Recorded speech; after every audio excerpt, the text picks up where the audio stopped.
అందరికీ ముందుగా క్రిస్మస్ పండుగ శుభాకాంక్షలు. Happy Christmas. May God bless you all.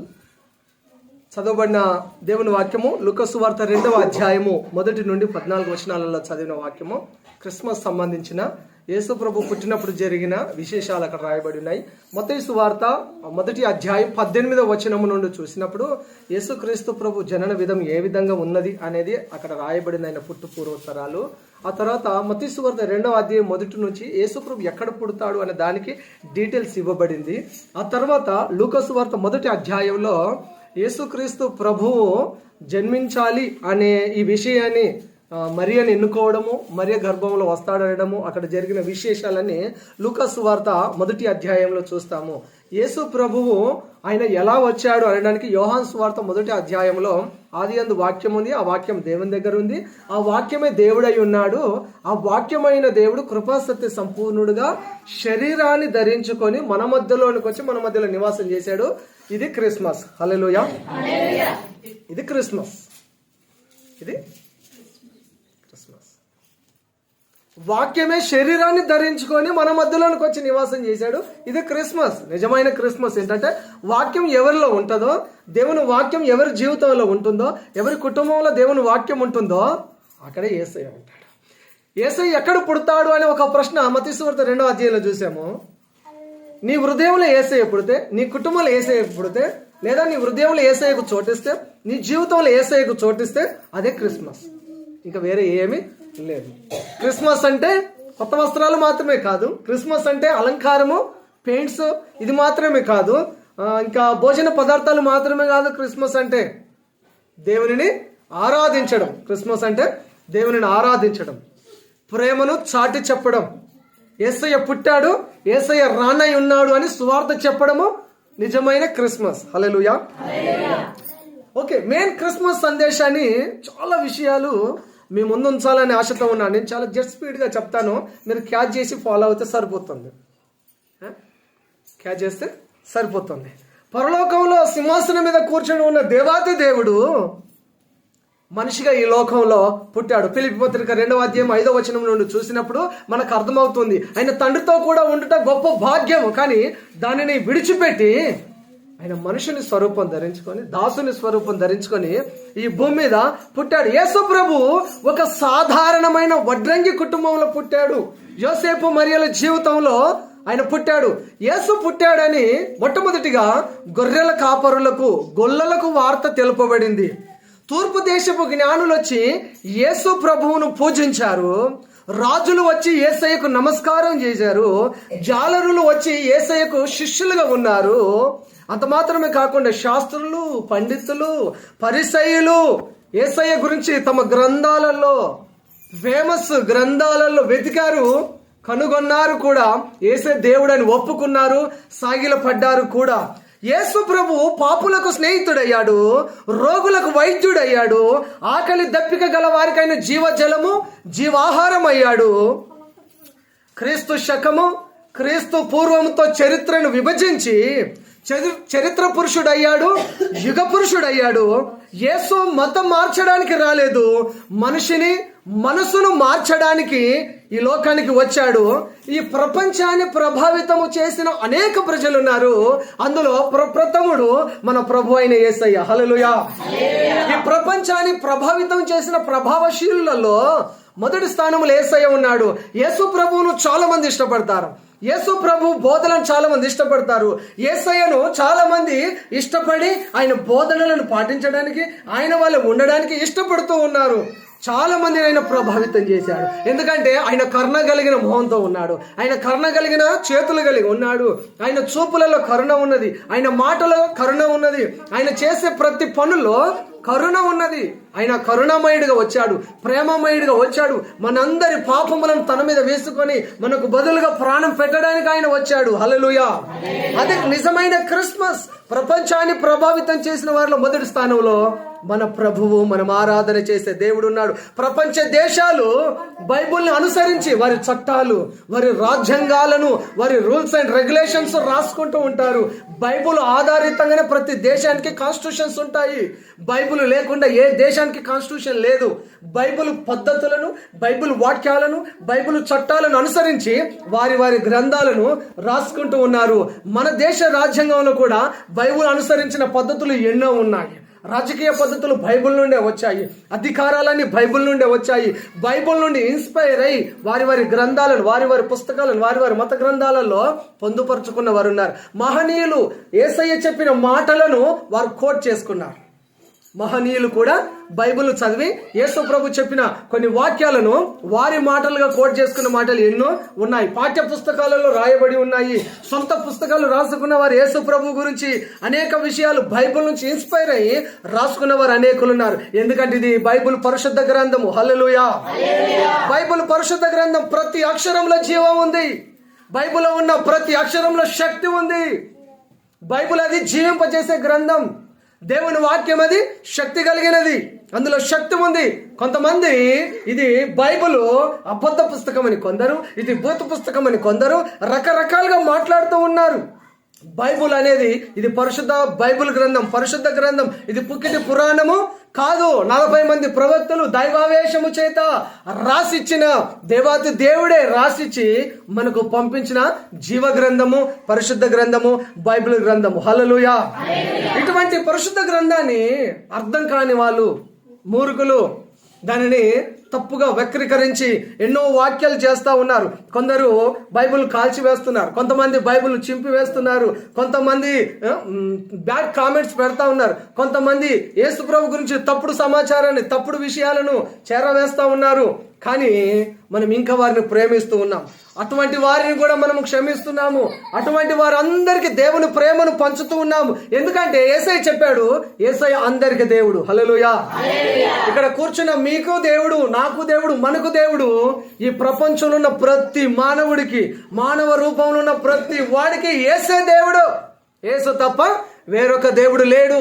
యేసు తప్ప వేరొక రక్షకుడు లేదు. యేసు నామంలో తప్ప రక్షణ లేదు.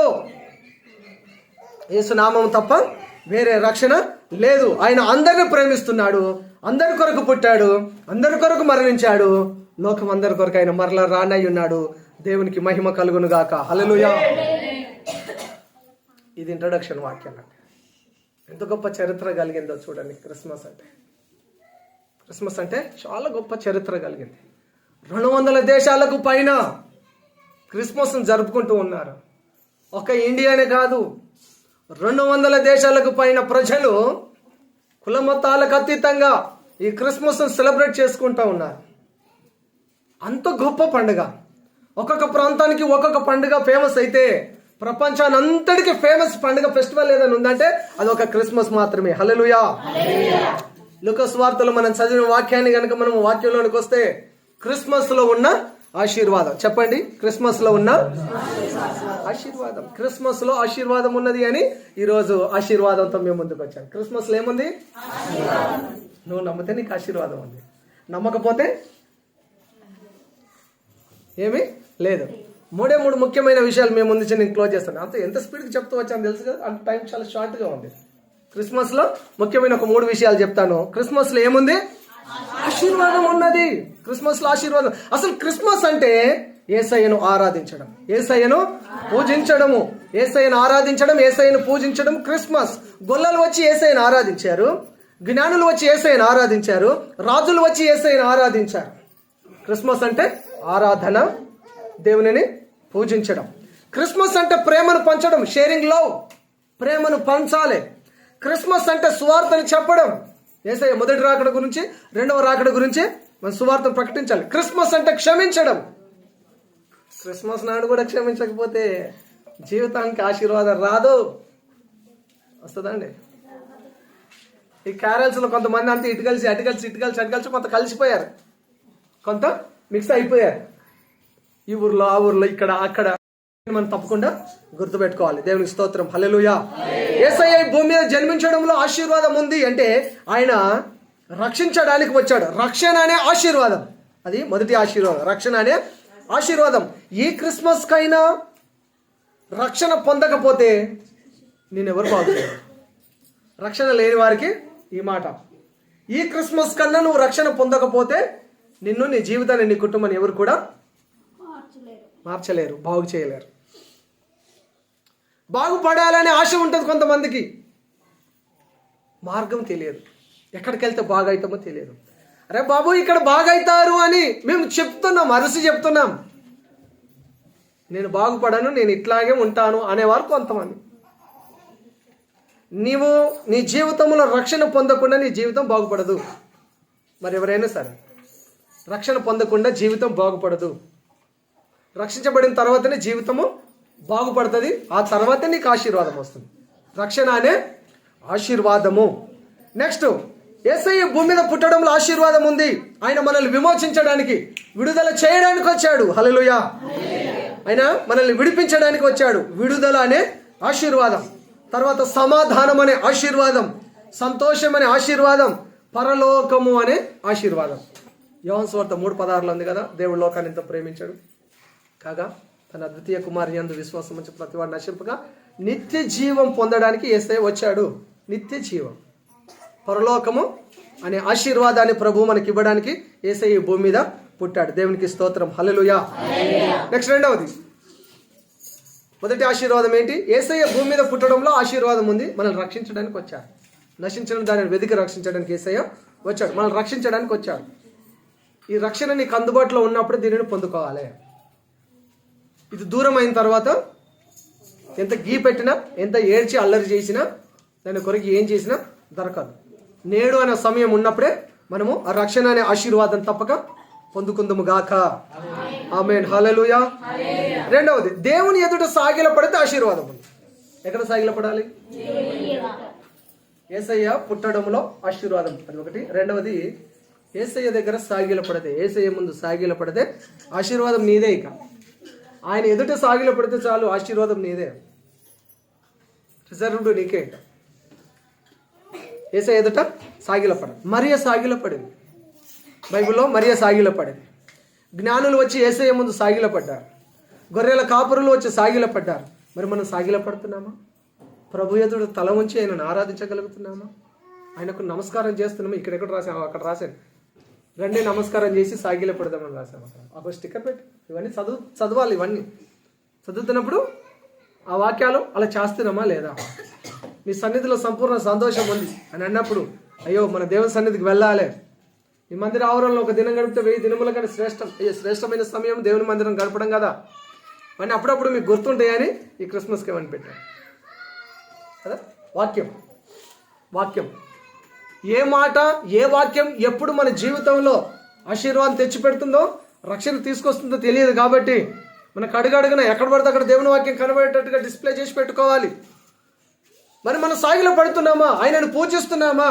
గొప్ప గొప్ప వాళ్ళు యేసయ్య దగ్గరకు వచ్చి, జ్ఞానులు వచ్చి ఆయన ముందు సాగిలో పడ్డారు. మనకి ఈగోసా? యేసయ్యను ఆరాధించడానికి ఈగో అడ్డం వస్తుందా? ఆయన ఎదుట తల ఉంచడానికి, ఆయన దగ్గర మొగాలు వేయడానికి, మోకరించి ప్రార్థించడానికి, దేవుని వేడుకోవడానికి, అయ్యా నేను పాపినాను రొమ్ము కొట్టుకుని ఏడవడానికి ఈగో అడ్డొస్తుందా? ఈగో అడ్డొచ్చినంత కాలం రక్షణకు, దేవునికి, యేసయ్యకు దూరంగానే ఉంటాం, ఆశీర్వాదానికి దూరంగానే ఉంటాం. జ్ఞానుల గురించి ఎందుకు చెప్పుకుంటున్నారంటే, అంత జ్ఞానం కలిగిన వారు అయినా, అంత వేద పండితులైనా కూడా పసిబాలుడు ఉన్న యేసయ్య దగ్గరకు వచ్చి సాగిలపడి నమస్కారం చేసి ఆయనను పూజించారట. మరి మనం అలా చేస్తున్నామా? మనల్ని మనం పరిశీలన చేసుకోవాలి. రాజులు వచ్చి యేసయ్య పాదాల దగ్గర వారి రాజుల యొక్క కిరీటం తీసి యేసయ్య పాదాల దగ్గర పెట్టారు. రాజులు వచ్చి, భూరాజులందరూ వచ్చి, ఒకళ్ళు కాదు, భూరాజులందరూ వచ్చి యేసయ్య సింహాసనం దగ్గర, పాదపీఠం దగ్గర తమ కిరీటాలు తీసి ఆయన పాదాల దగ్గర పెట్టి ఆయనకు నమస్కారం చేశారట.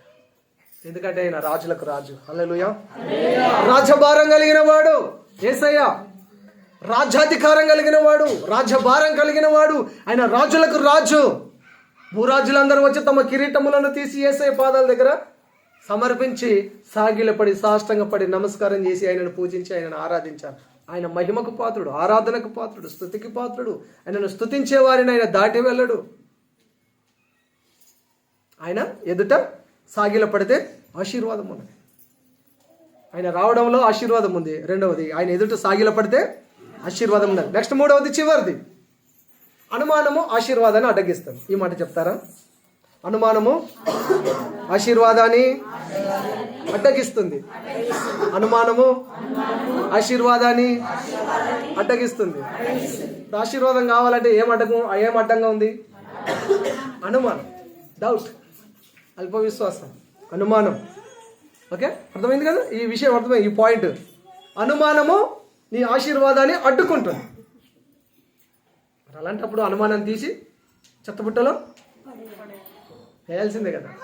ఏమైనా ఆశీర్వాదాలు రాకుండా ఈ అనుమానమే అడ్డుగా ఉంటుంది అనుకున్నప్పుడు, ఈ సందేహమే అడ్డుగా ఉంటుంది అనుకున్నప్పుడు, ఈ అల్ప విశ్వాసమే అడ్డుగా ఉంటుంది అనుకున్నప్పుడు దాన్ని తీసి డస్ట్బిన్లో వేయడము చాలా ఉత్తమం. హల్లెలూయా. కన్యక గర్భవతి ఎలా అవుతుంది అనే ఒక అనుమానం సమాజానికి. ఓకే, అర్థమైందా? నా సైడ్ వినండి, చివరిది అని చెప్పాను కదా, అయిపోతుంది, దగ్గరకు వచ్చాను. ఈ ముఖ్యమైన విషయాన్ని వినండి, కొన్ని ప్రశ్నలకు సమాధానం కూడా మీకు దొరుకుతుంది.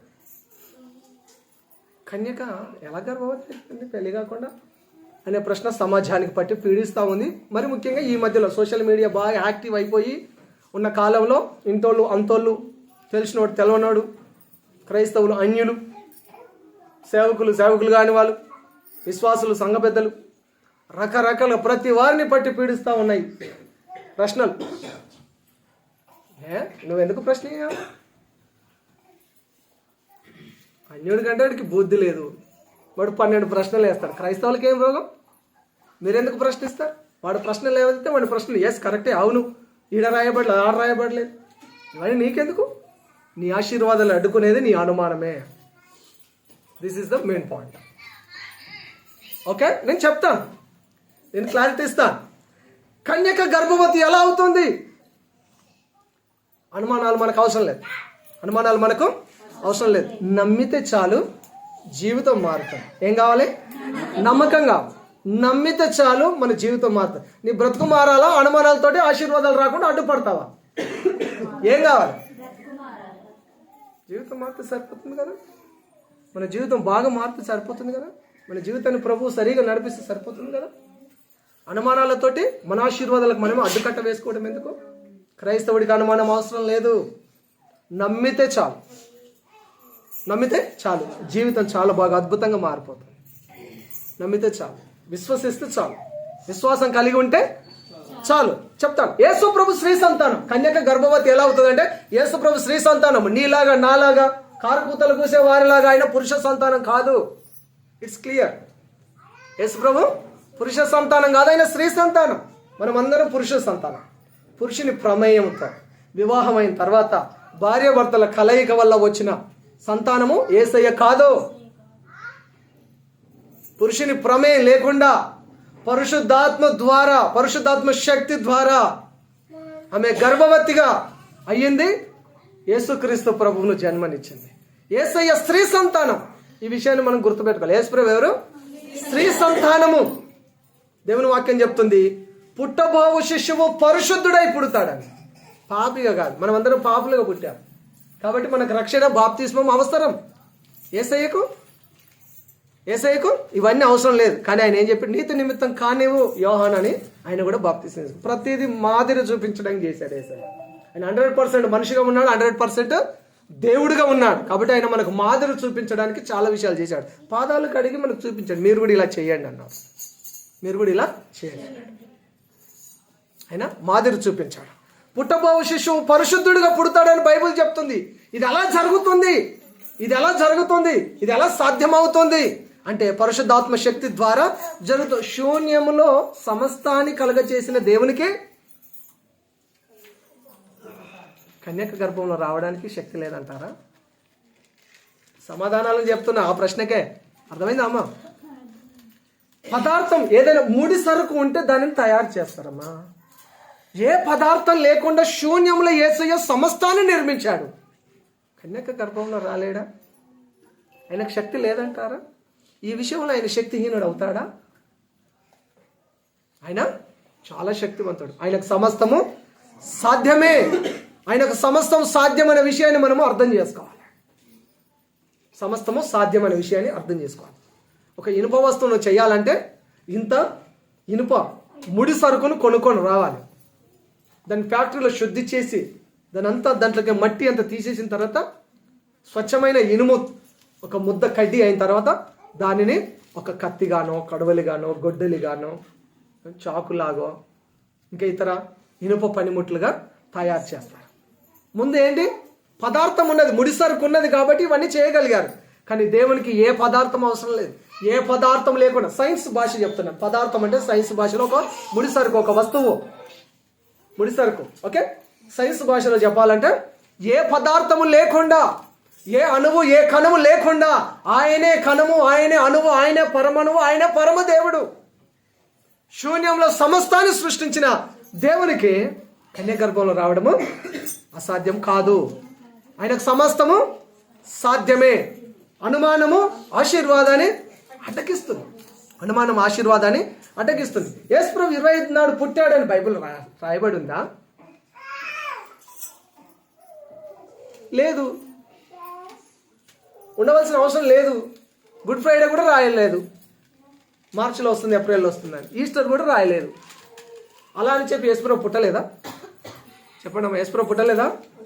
పుట్టాడుగా. ఇప్పుడు గుడ్ ఫ్రైడే అని రాయబడలేదు. ఏసే సిలువకి వేసి చంపబడలేదా? చంపడ్డాడో చంపట్లేదు.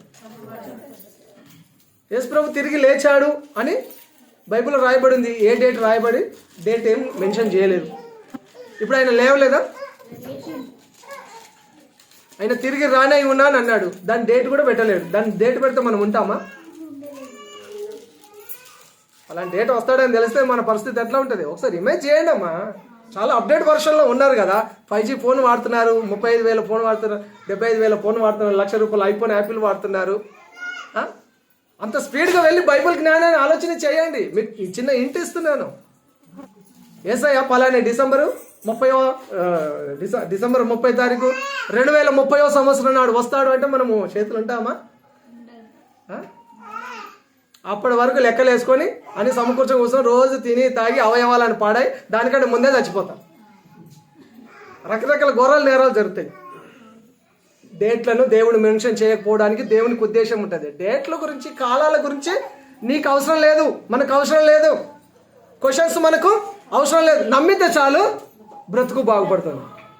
ఎట్లా ఉందండి? నమ్మితే చాలు, బ్రతుకు బాగుపడుతుంది. అనుమానాలు అవసరం లేదు, క్వశ్చన్స్ అవసరం లేదు, క్వశ్చన్స్ అవసరం లేదు. యేసయ్య పుట్టాడు, యేసయ్య మరణించాడు, యేసయ్య తిరిగి లేచాడు, యేసయ్య రానై ఉన్నాడు. హల్లెలూయా. ప్రతిరోజు ఆ డేటు లేదు కాబట్టి మనం ప్రతిరోజు భయంతో, భక్తితో యేసయ్య రాకట్లో నేను ఎత్తబడాలని మన విశ్వాసాన్ని కాపాడుకుంటూ, పరిశుద్ధతను కాపాడుకుంటూ, ఆ బుద్ధి కలిగిన కన్నికలు ఎలా అయితే సిద్ధపడి ఉన్నారో రాత్రి బావులు రేయనక పగలనక, అలా ఈనాడు సంఘం కూడా అలా కనిపెట్టుకొని ఉండగలుగుతాం. డేట్ తెలిసి ఏం చేస్తారు? ఇంకా చాలా రోజులు ఉందిలే, లాస్ట్ 3 రోజులు ఉపవాస ప్రార్థన చేసి ఎత్తబడదాము అనుకుంటారు. మన తెలివి వేరు కదా. మన తెలివి ఎలా ఉంటుంది? యేసుప్రభు వచ్చే డేట్ తెలిస్తే లాస్ట్ 3 రోజులు కంప్లీట్ మంచినీళ్ళు కూడా ఉంటాను, ఉమ్మి కూడా తినను. అంత కఠినమైన ఉపవాసం ఉండి ఆయన రాకడలో ఎత్తబడతారు. దేవుడు డేట్లు మెన్షన్ చేయకపోవడానికి దేవునికి ప్రణాళిక. దేవుని ఉద్దేశాలను శోధించడం మన పని కాదు. దేవుడు నీకు బయలుపరిచిన దానిని మనం ఫాలో అవ్వాలి. అన్ని రకరకాల క్వశ్చన్స్ వేస్తాడు, వాడికి పని పాటలేదు. క్రైస్తవులు ఖచ్చితంగా బైబిల్ నమ్మాలి. మన పని ఏంటి? క్వశ్చన్స్ అవసరం లేదు, నమ్మితే చాలు. ఏం చేయాలి? నమ్మితే చాలు, మన జీవితము బాగుపడిపోతుంది. నమ్మితే చాలు, మన బ్రతుకు బాగుపడిపోతుంది. యేసు పుట్టిన చెప్తున్నాను, ఆన్సర్ చేస్తున్నానండి, స్కిప్ చేస్తలేదు. 20 తారీఖు రాయబడి ఉందా అనే దానికి డేట్లో ప్రభువు మెన్షన్ చేయకపోవడానికి చాలా దేవునికి ఉద్దేశం ఉంటుంది. యేసుప్రభు పుట్టిన 8వ రోజు దేవాలయం తీసుకెళ్ళారా తెలుసా? ఇప్పుడు రిఫరెన్స్ చూపెట్టాలంటే తీరిక కూర్చున్నట్టు చెప్తాం. మళ్ళా యేసుప్రభు పుట్టినప్పుడు 8వ రోజు దేవాలయం తీసుకెళ్లారు కదమ్మా. దేవాలయం తీసుకెళ్ళారు. జనవరి 1 తారీఖు 8వ తారీఖు తీసుకెళ్లారు. 8వ రోజు జనవరి 1 తారీఖు దేవాలయంలో ఉన్నారు. దానికి 8 రోజులు వెనకకు వస్తే డిసెంబర్ 25 తారీఖు పెద్దలు నిర్ణయించారు. పెద్దల కంటే ఎక్కువ జ్ఞానం మనకు ఉందా? క్వశ్చన్ చేస్తున్నాము, చెప్పండి అమ్మా. ఎస్ అమ్మా చెప్పండి. పెద్దల కంటే ఎక్కువ జ్ఞానం ఉందా? మన తండ్రుల కంటే, మన తాతల కంటే మనకి ఎక్కువ జ్ఞానం ఉందా? మరి ఒక 2-3 వేల సంవత్సరాల కిందట పెద్దలు తీర్మానం చేసిన వాటిని మనం ఎందుకు వక్రీకరించాలి? మనం ఎందుకు దాన్ని తప్పుదో పట్టించాలి? మనం ఎందుకు దాన్ని అనుమానించాలి? 200 దేశాలకు పైన, ఇందాక నేను చెప్పాను కదా, అంతమంది దీనిని విశ్వసించి నమ్మి ఈ అకేషన్ను వాడుకొని, లేదా ఈ అకేషన్ సందర్భంగా, ఈ క్రిస్మస్ సందర్భంగా ఎన్నో మంచి కార్యక్రమాలు జరుగుతున్నాయి. ఎంతో సువార్త వ్యాపించబడుతుంది, దేవునికి ఎంతో మహిమ వస్తుంది. ఇదంతా చూడట్లేదు. డేట్ ఉందా? డేట్ తోటి ఏం చేస్తావు? తింటావా? డేట్తో ఏం చేస్తారా? తింటారా? డేట్ తింటారా? డేట్స్ అంటే ఆ లయన్ డేట్స్ అది కాదు, మళ్ళీ ఏది ఖర్జూర్ పళ్ళది వస్తుంది కదా, లయన్ డేట్స్ అది కాదు, అంటే అర్థం కాదు. లయన్ డేట్స్ ఉంటాయి కదా, అది కాదు. తేదీలతో మనకేంది? తేదీలను తింటామా? క్యాలెండర్ తింటామా? 5,000 పెట్టి కొట్టాను క్యాలెండర్, ఇప్పుడు లాంచ్ చేద్దాం. తింటామా డేట్స్తో నీకేం పని? దేవుడు కార్యం చేస్తే చాలు కదా. దేవుడు కార్యం చేస్తే చాలు. యేసు పుట్టిన 8 రోజు దేవాలయం తీసుకొచ్చారు. జనవరి 1 నుండి 8 రోజులు వెనకకెళ్తే డిసెంబర్ 25 అలా లెక్క పెట్టారు పెద్దలు, అలా లెక్క పెట్టారు. ప్రపంచమంతా దేవుని ఆరాధన చేస్తున్నారు. మనం కూడా ఆరాధన చేస్తాం. శివ పాడాడు, చాలా చక్కటి పాట పాడాడు. ఆనాడు జ్ఞానులు ఆరాధించారు, గొల్లలు ఆరాధించారు. మనం కూడా ఆరాధిద్దాం యేసుని అని పాడాడు. మనం కూడా ఆరాధన చేయాలి. మనం కూడా దేవుని ఆరాధన చేస్తున్నాం. జ్ఞానులు వచ్చి ఆరాధన చేశారు, గొల్లలు వచ్చి ఆరాధన చేశారు. మనం కూడా ప్రభువును ఆరాధన చేస్తున్నాము. ప్రపంచమంతా దేవుని నమ్ముతున్నప్పుడు మనం కూడా నమ్మి బైబిల్ వాక్యాన్ని పాటించి మనం ముందుకు సాగే వారముగా ఉండాలి. దేవునిని స్తుతించడానికి, దేవునిని మహిమపరచడానికి ఒక ఇద్దరు వెళ్ళి సార్లు కలిసిరండి. పోలీస్ సార్ వచ్చాడు, మీరిద్దరు వెళ్ళి కలిసిరండి, అందరు కూర్చోండి. దేవుని స్తుతించడానికి, దేవుని మహిమపరచడానికి, ప్రకటించడానికి సందర్భం ఏదైనా, ఏ అవకాశమైనా మనం దానిని వాడుకొని సెలబ్రేట్ చేసి దేవునిని మహిమపరచాలి. దేవుని మహిమపరచడానికి ప్రతి అకేషన్ను మనము వాడుకునే వారమై ఉండాలి. దేవునికి స్తోత్రం, హల్లెలూయా. దేవునిని స్తుతించడానికి ప్రతి సందర్భాన్ని మనం వాడుకోవాలి. దేవుని స్తుతించడానికి నాకు ఒక అవకాశం వచ్చింది అని దేవునిని స్తుతించగలగాలి, దేవునిని మహిమపరచగలగాలి. అదే నిజమైన క్రిస్మస్ అండి. అనుమానము నీ ఆశీర్వాదాన్ని అడ్డగిస్తుంది. అనుమానం ఏం చేస్తుంది? ఆశీర్వాదాన్ని అడ్డగిస్తుంది. దేవుని ఎదుట సాగిల పడితే ఆశీర్వాదాలు నీయే, దేవుని ఎదుట సాగిల పడితే ఆశీర్వాదము నావే. దేవుని ఎదుట సాగిల పడాలి. దేవుని ఎదుట సాగిల పడితే ఇతరు ఎవరి దగ్గర తల వంచాల్సిన పని రాదు. దేవుని ఎదుట మోకాలేస్తే ఇంకా ఏ ఒక్కరి దగ్గర మోకాలు వేయాల్సిన సందర్భం, సమయాన్ని, పరిస్థితులను ప్రభువు మన జీవితంలోకి రానివ్వడు. యేసయ్య భూమి మీద పుట్టడంలో గొప్ప ఉద్దేశం ఏంటంటే నిన్ను నన్ను మనం రక్షణని ఆశీర్వాదం ఇవ్వడానికే యేసయ్య ఈ భూమి మీదకి వచ్చాడు అనే విషయాన్ని మనము తప్పక గమనించాలి. ఈ సంవత్సరం క్రిస్మస్ మనల్ని రక్షించడానికి వచ్చింది. ఈ క్రిస్మస్ రోజు కూడా నువ్వు రక్షించబడకపోతే, రక్షణ పొందకపోతే, నీ జీవితాన్ని యేసయ్యకు అప్పగించకపోతే నిన్నెవరు బాగు చేయలేరు. మనల్ని బాగు చేసేది ఈ క్రిస్మస్ రోజు దేవుడే. హల్లెలూయా. పసిబాలుడుగా పుట్టిన యేసయ్యే సర్వలోక మానవుల కొరకు లోక పాపములను మోసుకొని పోయి ఆ దేవుని గొర్రె పిల్లయే నిన్ను నన్ను రక్షించాలి తప్ప ఏ నామము నేను రక్షించలేదు. నువ్వు ఎన్ని యాగాలు చేసినా నీకు రక్షణ దొరకదు. ఇదే అనుకూలమైన సమయం, ఈ క్రిస్మస్ అనుకూలమైన సమయం. నిన్ను నీవు దేవునికి అప్పగించుకో, నీ జీవితాన్ని దేవునికి సమర్పించుకో. గడిచిన కాలం అంతా నేను జీవించిన ఈ దుర్భరమైన జీవితం ఇక చాలు, అటువంటి దుర్భరమైన జీవితం నాకొద్దు. ఇక నుంచి నేను ఈ క్రిస్మస్ నుంచి నా జీవితాన్ని మార్చుకుంటాను, నా జీవితాన్ని ప్రభువుకి అప్పగించుకుంటాను. నేను, నా కుటుంబం, నా బిడ్డలు, నా భార్య, నా భర్త, మేము దేవుని రెక్కల కింద ఉంటాము అని ఒక తీర్మానం చేద్దాము. అటువంటి గొప్ప కృపను ప్రభువు మీకు, మీ హృదయాలలో, మీ కుటుంబాలలో దయచేయును గాక. ప్రార్థన చేసుకుందాం.